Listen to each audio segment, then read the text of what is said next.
కార్యమును వివరిద్దును. యెహోవా నీ నివాస మందిరమును, నీ తేజోమహిమ నిలుసు స్థలమును నేను ప్రేమించుచున్నాను. ఇక్కడ ఎవరున్నారంటారు చెప్పండి. నేను ఎవరు మారంతామని ఏం చేశాడు? పట్టుకుని మరీ తీసుకుని వచ్చి కూర్చోబెట్టుకున్నాడు. ఆయనకి అసాధ్యమైంది ఉన్నా కదా. నేను ఎక్కుతాను అనుకున్నాను మీరు ఎవరైనా? నేనే అనుకోలేదండి. ఎక్కడికంటే ఈ పైకి. కానీ ఏం చేశాడు ఆయన? ఆయన ప్రణాళిక ఉంటేనే మనం రాగలుగుతామట.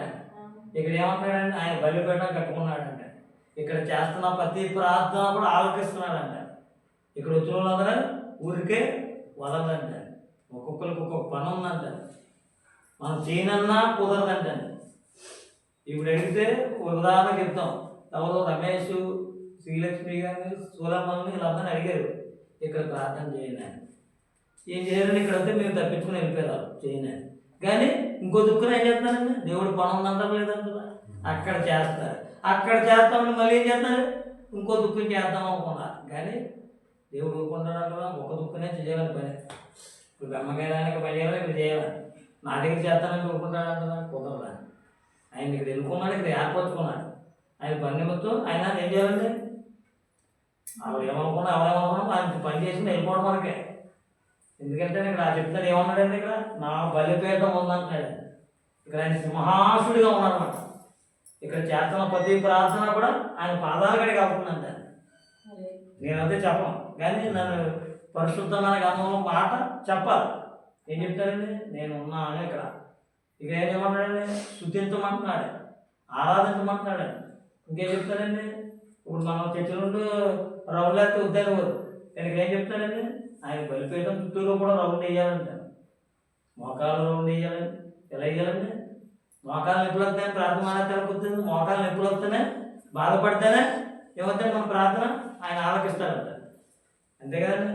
ఇప్పుడు 9 నెలలు బిడ్డను మోసి కన్నీ నొప్పులు పడితేనే కదండి రేపు పొద్దున్న మంచి చక్కటి బిడ్డను ఇస్తాడని అంటాం కదా. అలాగే నన్ను మనం కూడా ఇది శ్రమలో పడాలండి, ప్రార్థనలో బాగా బలంగా వెళ్ళాలండి. ఒక దెబ్బ తగిలితే దాని వెనకాల గొప్ప ఆశీర్వాదం దొరుకుతుంది అన్నమాట. ఇక్కడ ఏం చేయాలి? మనం ప్రార్థన చేయాలంటే, స్తుతించాలంటే, ఆరాధించాలంటే మన పని ఏంటంటే అంతేనంటారా? ఏం చెప్తారు? గొప్ప గొప్ప కార్యాలు చేస్తారంటారు. ఎందుకు ఊరికినే వదలంటారు. ఇక్కడికి వచ్చిన వాళ్ళు మంచి మంచి బిల్డింగ్లు కడతారంటారు, కారులో వెళ్తారంటారు. ఇది నా మాట కదండి, దేవుడు చెప్తున్నాడండి. ఎందుకంటే ఉన్నాను అంటున్నాడండి. ఇక్కడ లేనంటలేదండి. ఇక్కడికి వచ్చి ప్రారంభించుకున్నాడంట. ఇంకా అనేకమైన చేస్తాడంటారు. ఒక్కొక్కరికి ఎవరో కూడా చేయి చాపమంటాడు. ఇచ్చుకునే వాళ్ళగా ఉంటాం తప్ప చేయి చాపే వాళ్ళ ఉండమంటాడు. మనం డబ్బులు అడగమంటూ ఉండదు అంటాడు. ఇస్తామంటారా ఇవ్వమంటారా? ఎందుకంటే ఇక్కడ ఆయన ఉన్నాడంట. ఇది ఏర్పరచుకున్నవాడు ఆయనేనంటారు, మనం కాదండి. ఆవిడ కట్టారనుకుంటాం కాదన్నారు, లేదా రాజుగారు కట్టారు కదా. ఆవిడ ప్రార్థన ఆలకించి ఆయనే కార్యం చేశాడు. లేకపోతే ఇక్కడ మందిరం కడతారని ఎవరు నువ్వు వెళ్తా ఉంటారా? ఆయన రాజుగారు ఉన్నారంటే ఇక్కడ కుదరదు, పెద్దలు కలవా అన్నాడు. అన్నాడు నాకు తెలియదు, నేను అన్నాను మా చూడలేదు. కానీ ఎక్కడ కట్టుకున్నాడండి? కట్టుకున్నారంటారా? ఎందుకంటే ఆవిడ చెప్పిన సాక్ష్యం ఏం చెప్పారండి? ఆవిడ వంటాకి వెళ్ళినప్పుడు దేవుడికి ఇస్తావచ్చిన తలమని చెప్పినప్పుడు ఏం చేశారండి? ఆవిడ ఎప్పుడైతే తీర్పులు ఎంచుకున్నారో ఆవిడకి ఏం చేసేది? కింద చక్కగా టైల్స్ వేసుకున్నారు, పాలు వేసుకున్నారు, ఏసి వేసుకున్నారు. పైన కూడా ఏం చేశారండి? ఆయన మందిరాన్ని కూడా నీట్గా తయారు చేశారు. చేశారు లేదా అసలు? ఆయన నమ్ముకున్న వారిని ఎప్పుడు కూడా ఎడవడంటే ఎడబాయడు అంటారు. మనం ఏం చేయాలని? ఆయన పాదాలు పట్టుకునే ఉండాలంట.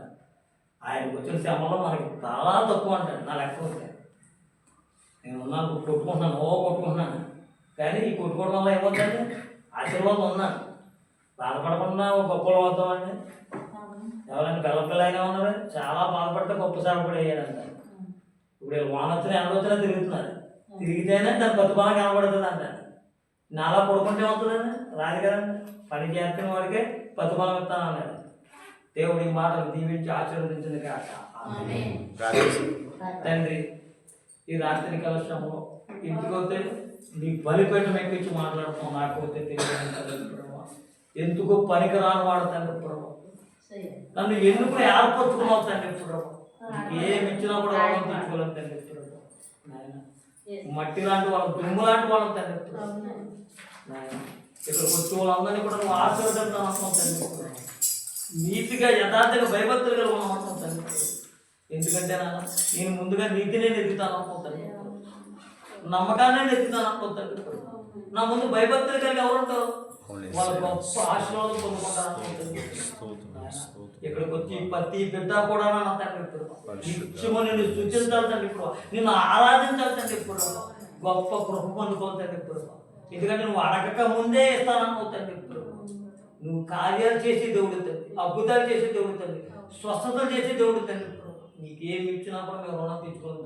ఎందుకంటే నువ్వు చెప్పవుతండి, ఇప్పుడు మీ కొరకు మీ బిడ్డల కొరకే బాధపడాలి. మా కొరకు మీరు ఎంతగానో శ్రమ పడ్డారు, కానీ మేమేమి రుణం తీర్చుకోలేకపోతాం తండ్రి. గొప్ప సాక్ష్యాలు చెప్పిలా మమ్మల్ని నిలబెట్టండి తండ్రి.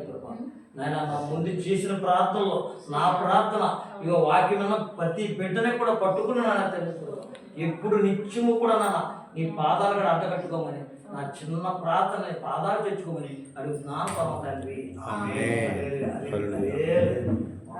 అందరికీ వందనాలు.